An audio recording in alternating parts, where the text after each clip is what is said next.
My name is Bill Ayers, Ayers. I live in Chicago, Illinois, Hyde Park. I was born in Oak Park, Illinois, the nearest western suburb, um, at Oak Park City Hospital. But I'm 80 years old. 1944, I was born. I'll be 81 this year. Now you're supposed to say you don't look a day over 50. So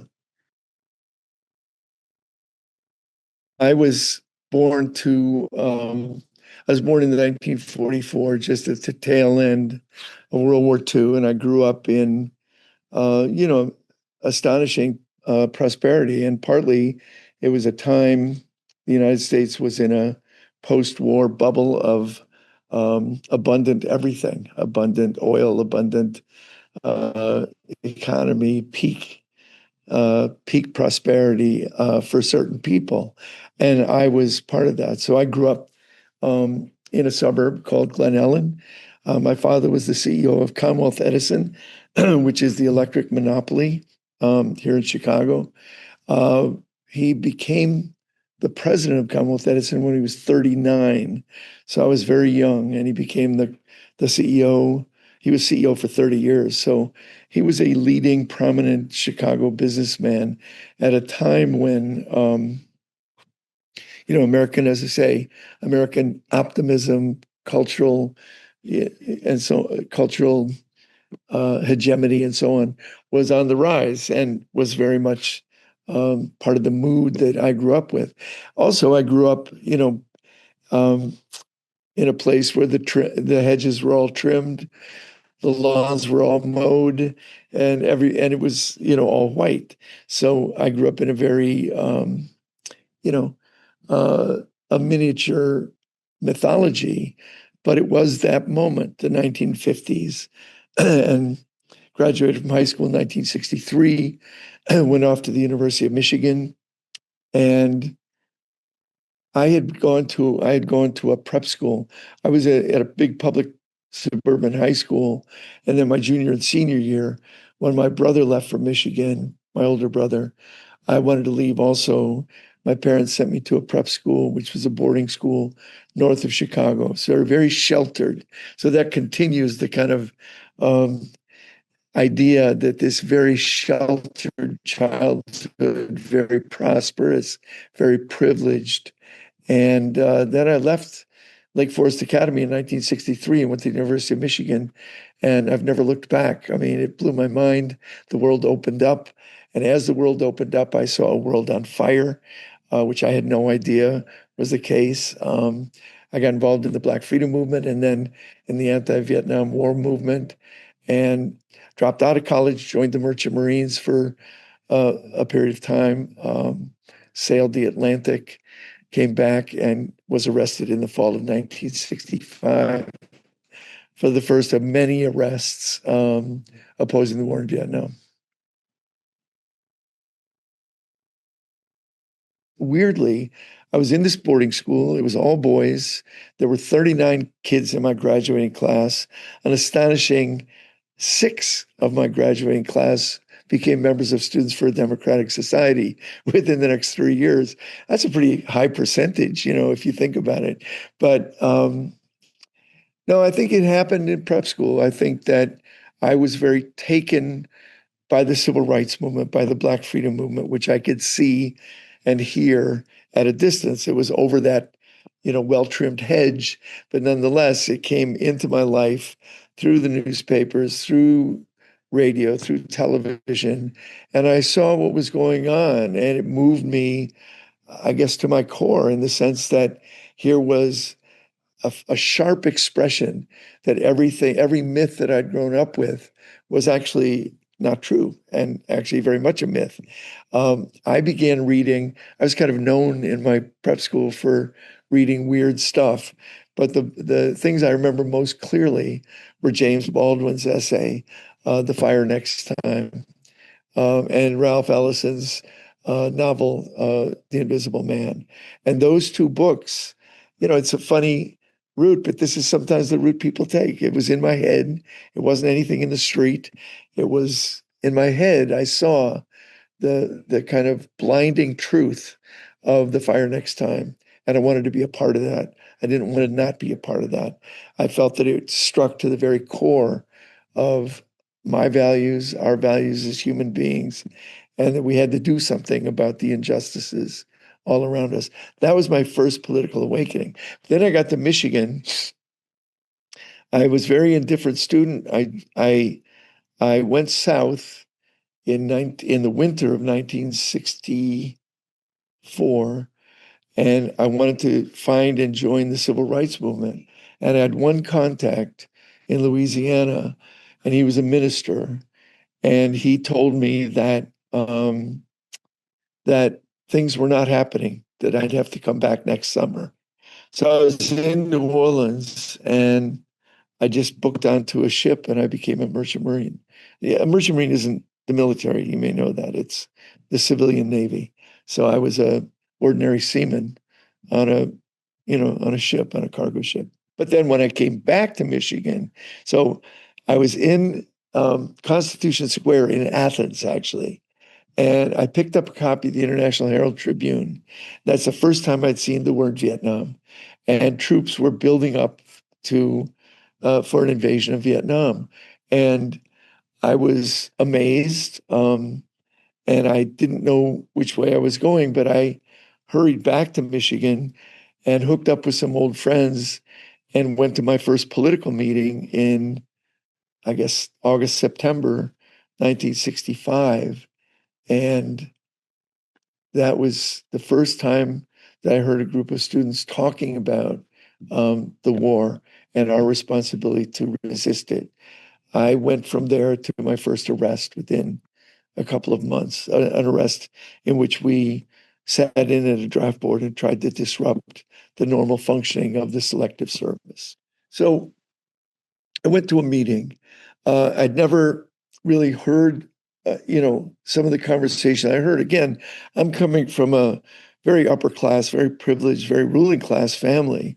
And I'm suddenly in a room with kids who grew up, whose parents were workers and whose parents were political activists, socialists, communists. And the whole language was new to me. But I began to read ferociously. And as it happened, that fall of 1965, a Marine recruiter was on campus, and he was at the Fishbowl, which was the central kind of meeting ground crossroads on campus. And he put up a Marine recruiting table. And one of the people I'd met at this meeting in a living room, named Stan Nadell, put up a giant sheet next to him with an arrow pointing at the Marine recruiter. And on it was a quote from the Nuremberg trials, which were the trials after World War II that essentially said, following orders is no excuse for the crimes against humanity. And the quote was basically saying that this man is a war criminal. And it caused pandemonium on campus. And my brother, who was a freshman, and I really began debating everybody in the fishbowl. The fishbowl was alive with conversation for about 5 days leading up to a teach-in. And my brother and I got this little fact sheet that a group had put out, and they were an anti-war group. They were a socialist group. I think they were the Trotskyists. I'm trying to remember their name. Socialist Workers' Party. They put out a fact sheet of 100 questions and 100 answers, and that really was a big education for me. And it said things like Dwight Eisenhower said in 1954 that if Vietnam had free elections, Ho Chi Minh would get 80% of the vote, which was true. And all these things that were kind of shocking to me. Anyway, we were debating. And at one point, a student said to another student, referring to my brother and me, don't talk to those guys. They've memorized the fact sheet. I think they said there are a couple of Jews from New York who've memorized the fact sheet. I was bursting with pride, because I didn't know I sounded that good. But in any case, by the end of that week, we had a teach-in, and the anti-war students had tried to convince the faculty to go on strike against the war. And the faculty wouldn't do it. Their position, which I fully understand, is that faculty don't strike against students, but we're happy to spend the day talking about Vietnam. So every class with a professor who was part of the Senate or conscious at all talked about Vietnam for a day. And then we had this teach-in where speakers came in. It was extraordinary. I saw things that still blow my mind. Like I saw a student debate a State Department official about foreign policy, and the State Department official was an absolute fool, and the student was sharp and intact. And it just was revelatory in every way for me, and kind of anti-hierarchical and all this. Anyway, by the end of this, a group of students had a rally in the center of campus, and there were about 300 of us, and there were about 1,500 students surrounding us who hated us, who thought we were wrong. And that's important to remember, because it's easy to think, in looking back, everybody was against the war. Not even close, not even close. Even in Ann Arbor, we were a teeny tiny little group, but we were, active and we kind of knew what we were talking about. In any case, at this rally, we marched over to the Selective Service office, and my brother and I had debated whether we should get arrested. And we met up that morning, and he had decided not to get arrested, and I had decided to get arrested. So he had the harder job of calling our parents, which much harder than sitting in a jail cell. 300 of us marched over to the draft board. 39 of us were arrested. We went into the draft board, tried to disrupt normal operations. We would not leave, and the police carted us out. And I ended up doing 10 days in the county jail for trespassing. And that was kind of I don't really quite believe it in this sense, but I believe it metaphorically. Everyone who's got the privileges you and I have should get arrested once just to see what it looks like. I mean, because you learn a lot about America. I wrote a couple of editorials after I served my 10 days called All-American Jails, because Ann Arbor was designated an all-American city. And the jail was, as jails are, a hellhole of cruelty and stupidity.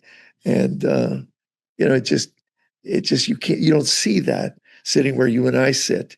You see it when you're at the bottom. And it was important to me. The first question you'd asked really was about transformation. And I would say the transformations came rapidly to me between the ages of 17 and 21. And that's not unusual. I think young people at that age and in the kind of privileged position I was in of being a student,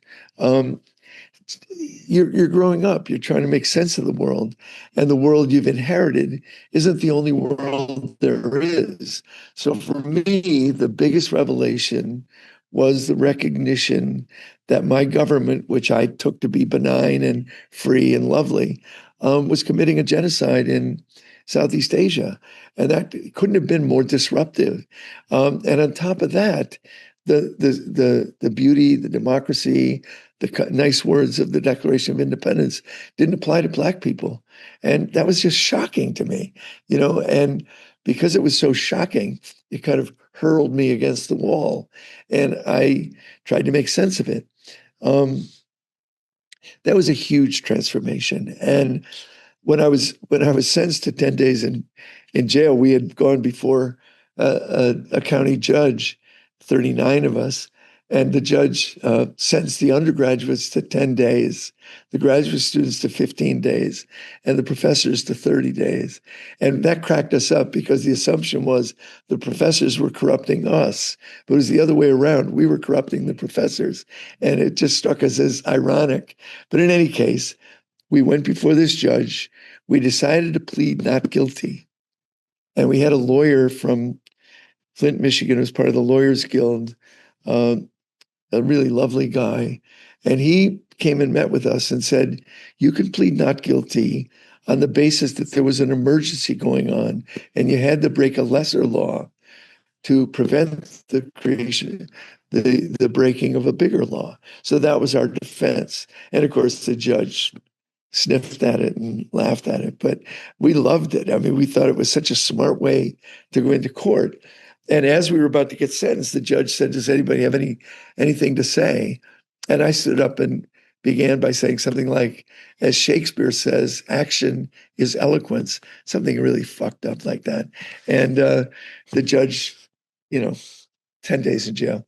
But that was kind of where I was then. And I would say a couple years later, I'd become now an organizer. I'd become a community organizer, an anti-war organizer. I had really thrown myself in with Students for a Democratic Society and the Student Nonviolent Coordinating Committee.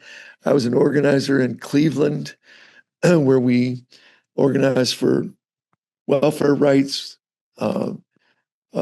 against segregation, and a lot else. And then I was going door to door opposing the war. This was also a transformation, because when you put yourself in the position where you're talking to ordinary people about their concerns, knocking on doors, really in many ways in those years, that was the hardest thing I ever did. It was harder than getting beat up by the police, which became routine. But knocking on a door and talking to a stranger, which I still believe is the heart and soul of democracy. You can't have a democratic culture if you're not willing to talk to strangers. You can't just talk to your bubble. You have to always be willing to engage. And that's part of why teaching thrills me to this day. But it was going door to door and having some people slam the door in our faces, some people inviting us in for tea and saying, "My cousin died in Vietnam. I'm trying to make sense of it." Some people saying, "I don't know anything about it. Tell me," and us giving them a fact sheet and so on. Really, really educational, very important to me. So that's another transformation. A third important transformation is that when I did that 10-day stint in jail, I met a guy whose wife had founded a freedom school in Ann Arbor, and I was 20 years old, and I was intrigued. I walked out of jail over to this Quaker church basement, fell in with the kids, and never left. That's how I became a teacher. And I was a teacher from the time of 20 until I'm still a teacher. I'm still teaching. So for 60 years, I've been a teacher. But the beginning was meeting somebody in jail who was jailed for, in my view, a just cause, and him saying, "You should check out this freedom school." And I did check it out. And in a weird and interesting way, from that day until this, the idea of justice and the idea of education have always gone hand in hand with me. I never saw social justice as an add-on. I thought education at its best is about justice and fairness and freedom. It's about those things. It's not about, delivering this curriculum or that curriculum. That's not the heart of it. The heart of it is striving to make the world a better place and trying to make a better place for these students in front of you. And so anyway, that was another transformation. And then, of course, you get to 1968, and I'd been arrested many, many times opposing the war. I was a teacher of young children. I had tried to organize. I had tried to protest. I had written editorials and letters. And in the spring of 1968, Lyndon Johnson announced that he was going to step down from the presidency and seek peace in Vietnam. I and everybody I knew was ecstatic. We had sacrificed for 3 years. 1 million people were needlessly dead, but it was going to end. And we had a celebratory rally on the steps of the president of the University of Michigan. And he had a bullhorn, and I had a bullhorn because I was the president of the student group and he was the president of the university. And we bullhorned back and forth. But one of the things he said that night that stuck with me is he said, "Congratulations, your generation has ended a war. You should be happy, you should be celebratory, and you should go home." And I believed it that night, and he believed it, I think. We went home. 5 days later, King was murdered. A few months after that, Kennedy was murdered. A few months after that, Nixon and Kissinger emerged, and they had a so-called plan to end the war, which was actually a plan to extend the war. And then, even though we'd convinced the majority of Americans to oppose the war, even though all over the world was opposed to the war, everyone was opposed to it, except a hardcore of war maniacs. And the war dragged on. And every week that the war went on, 6,000 people were murdered in our name. So how do you stop it? We'd organized, we'd demonstrated, we'd sacrificed, we'd done all the things we could think to do. And the war was not only going on, it was escalating. 6,000 people a week would be murdered until we stopped it. And there was no end in sight. So that was another transformation. And then I thought, you know what? With several of my friends and comrades, we have to stop this war by any means necessary. In my family of five, my birth family, I'm the middle. One of my brothers went to Canada to avoid the madness, and he opened a home for deserters and helped them get to Europe or to Africa. One went to the communes of the Northeast. One joined the Democratic Party and tried to build a peace wing within it. One went to the factories of the industrial Midwest and tried to organize against war. So, and then I did what I did. And do I think what I did was completely crazy and off the rails? I, was part of building an underground. Became a faction of SDS, broke off and became the Weather Underground. And we tried to take the war to the war makers. Do I think we were crazy? No. Did we end the war? No. Did any of my other siblings doing what they did end the war? No. On the other hand, I don't think any of the five of us was crazy. I think every one of us was trying to do something. And you don't know what's going to be effective or what's going to work. It was a hard decision. It was a difficult thing to do. 3 of my friends were killed in the process. Others went to prison. So I don't have a full-throated defense of what we were doing, but I will say that in the context of a genocidal war in Asia, in a context of an army that's falling apart, an imperial army that's being pushed back, I don't think what we did was extreme at all. It was definitely defiant. It was definitely illegal. But to me, I don't so much defend it as I understand it. I'm going to go back a minute. I mentioned that teach-in in Ann Arbor. And I mentioned getting arrested, but I forgot to mention that the impetus for me getting arrested was hearing a guy who later became a friend of mine, who was the president of SDS, Paul Potter, said to a group of us in that room, talking about Vietnam, Paul said, don't let your life make a mockery of your values. And that phrase hit me like a lightning bolt, and it stayed with me to this day. Don't let your life make a mockery of your values.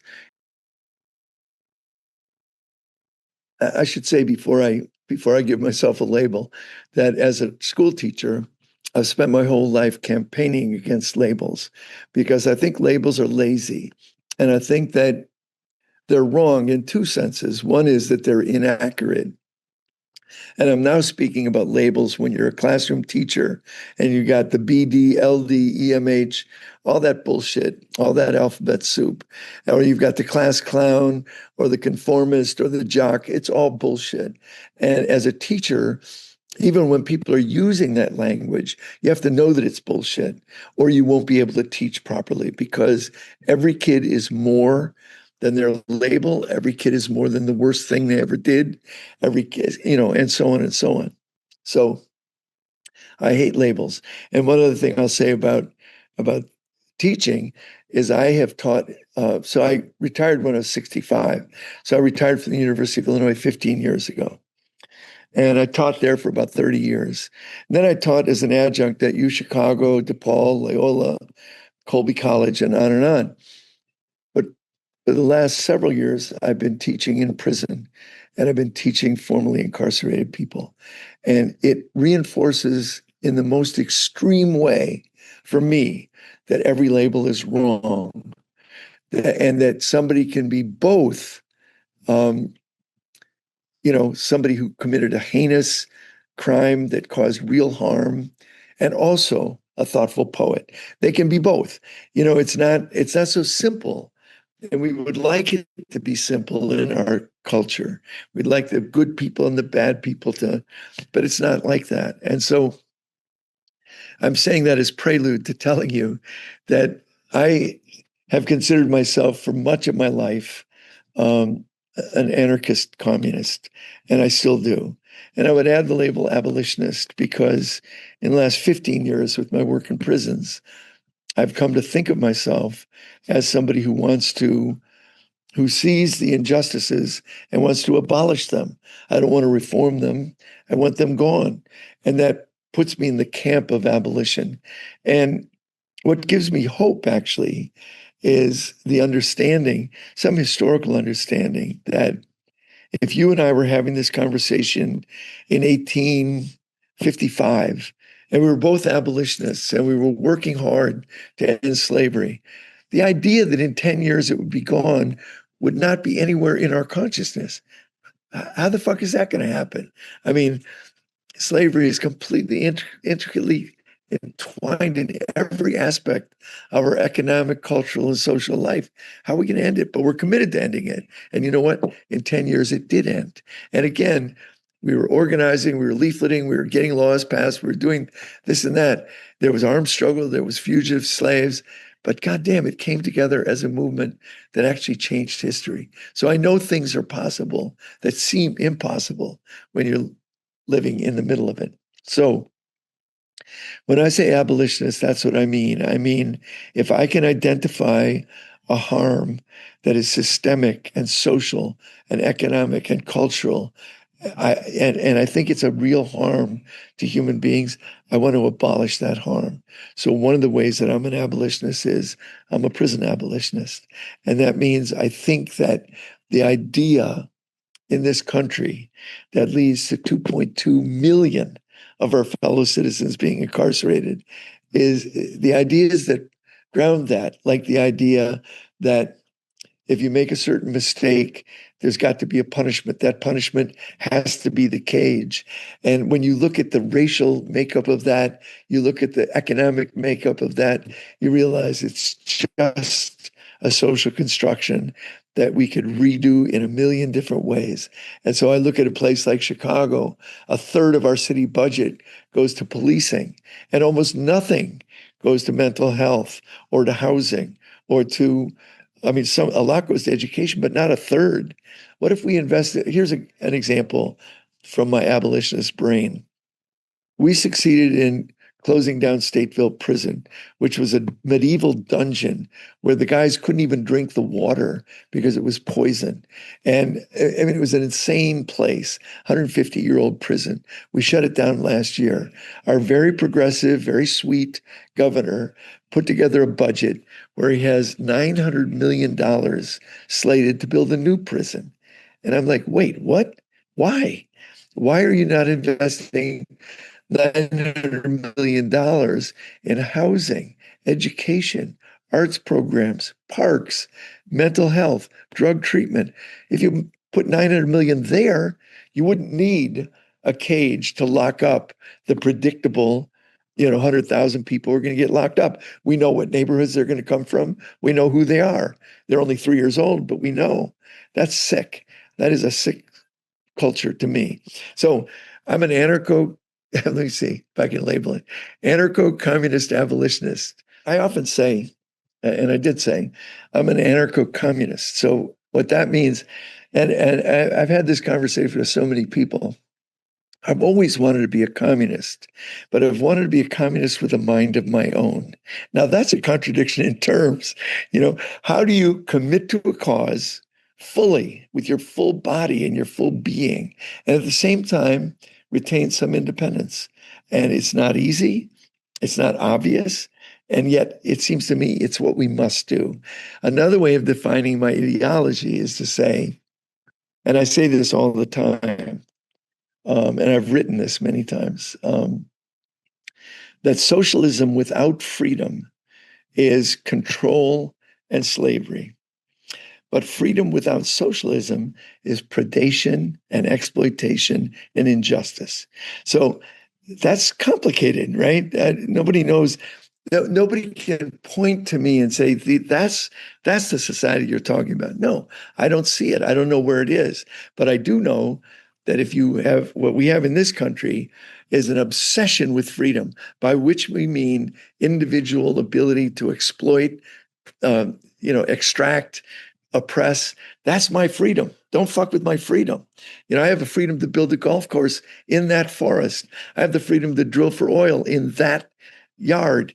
That's what freedom means to Americans. And that's why everybody loves freedom. We have the Freedom Caucus, the right-wing idiots. We have, Ron DeSantis, the insufferable courage to be free. My favorite is the Visa card. That's the Freedom Unlimited Visa card. I have one. And the idea that that's freedom without any social element, without any sense of identifying an obstacle to our humanity and then moving collectively against it, that's what I think freedom is. So, I want to be a communist, my own kind of communist. I want to be an anarcho-communist. And I guess, again, to push it a little further, when it comes to the economy, I think socialism is a good idea. I don't know if I sent you my piece about Mandami. I'll send it to you. Because I talked there about socialism and capitalism. The idea that socialism is some kind of boogeyman. I'm looking outside my apartment here, and there's a street, and it's a socialist street. We all paid for it. We can all use it. Nobody gives a fuck, and nobody would call it that. But in Chicago, we have a socialist garbage pickup. And it would be stupid to say, you're free to leave your garbage in your alley. That's unhealthy and stupid. Instead, we say, let's all get together and pick up everybody's garbage. Let's not fuck around with that. Or we say, let's have a firehouse in every neighborhood, socialist fire department. Most of them are sitting around doing nothing most of the time, but I still want them there because when a fire breaks out, I want them right there. Well, why can't we extend that kind of thinking to healthcare, to education, to housing, and say, yeah, housing is a human right. You have a right to a home, and so on. So that's kind of, I don't know if that's helping you get closer to what I'm thinking, but that's how I think of my politics today. And how did it happen? Slowly and quickly. I mean, I think in some ways I've been consistently this for a long time. I have anarchist impulses, but as I say, when it comes to the economy, I think democratic socialism is the way to go. When it comes to government, I tend to think that we can take care of ourselves. That we don't need a big government. When it comes to policing, I think we should abolish the police and learn how to take care of each other, and so on.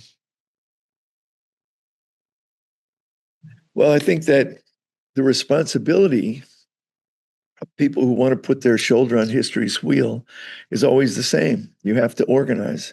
You have to kind of speak to people. You have to try to convince people that there is a better way to live, that we don't have to live this way, and that my basic underlying philosophy of life is that we all do better when we all do better.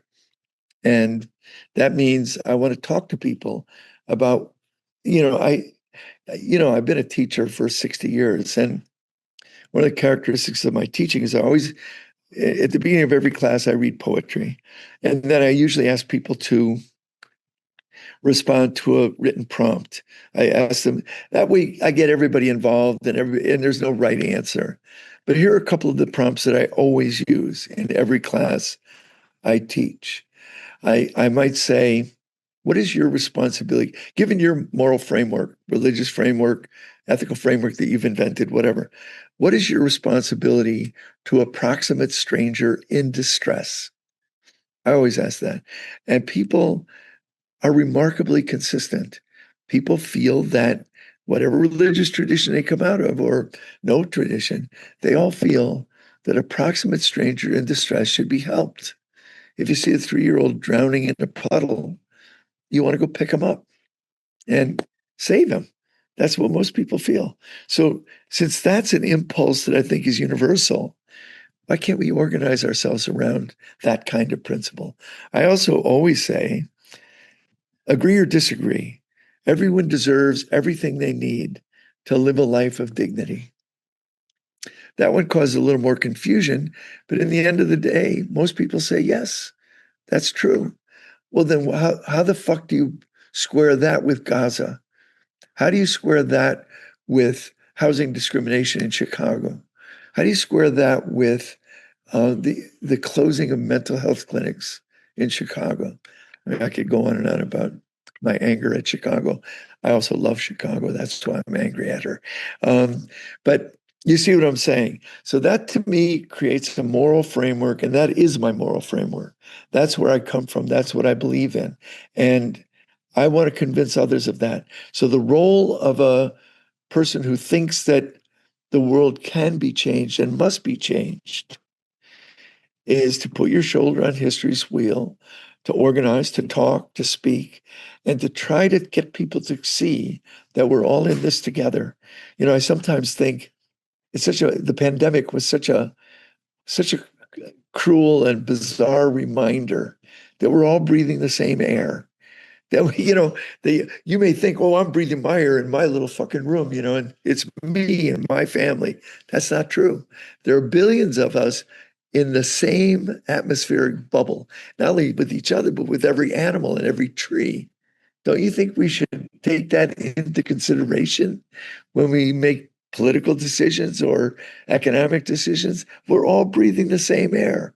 And in our hyper individualistic, hyper competitive, capitalistic society, those values get lost.